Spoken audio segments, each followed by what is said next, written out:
There is a strong feeling in some quarters that the WHO colluded in a cover-up of the beginnings of the outbreak of COVID-19 in China.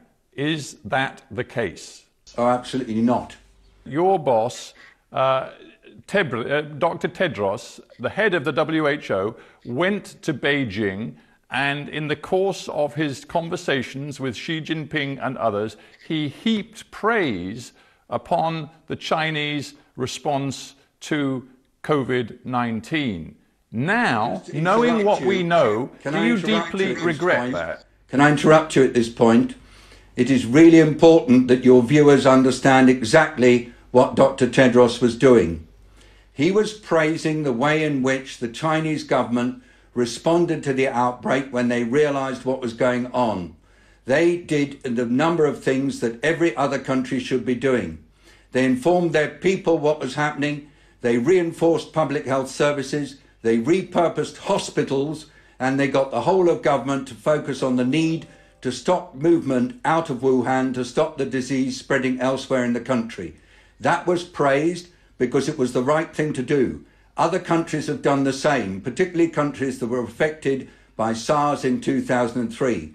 That was what Dr. Tedros was praising, and he has encouraged other countries to read the report of what we've seen was happening in China during February and to apply those findings themselves. That was correct. As my view, as a public health professional, that was the right thing to do. People who actually have a lot of time for the WHO, who've even worked alongside it, people like David Fidler, fellow in global health at the Council on Foreign Relations, been a consultant to the WHO, who says we have had a situation since the beginning of the year where it looks like the WHO doesn't want to exercise its authority when it came to its interventions with China. What do you say to that?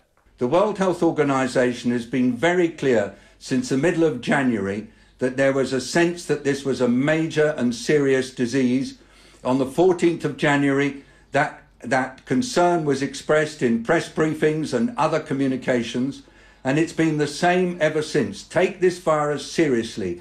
Act quickly when you've got cases within your country. Do not behave as though it's a mild disease. Do not treat it like it's flu. And that advice has been the drumbeat that's come from WHO since January. One more point.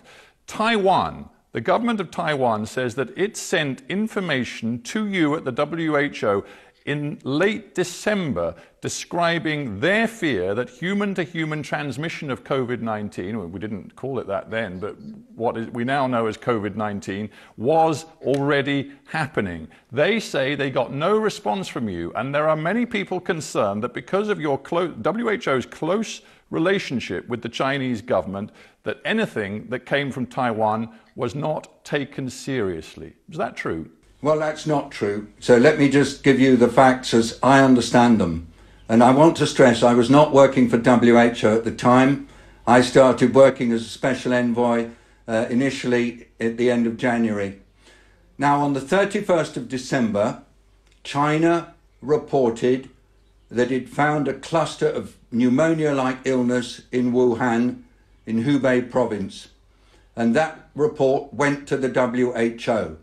On the same day, authorities in Taiwan wrote to WHO saying, we've heard that there is an outbreak of atypical pneumonia in Wuhan. Can you tell us anything about it? The WHO, as far as I understand, was not given any information from Taiwan that was different from what they received from the government of China.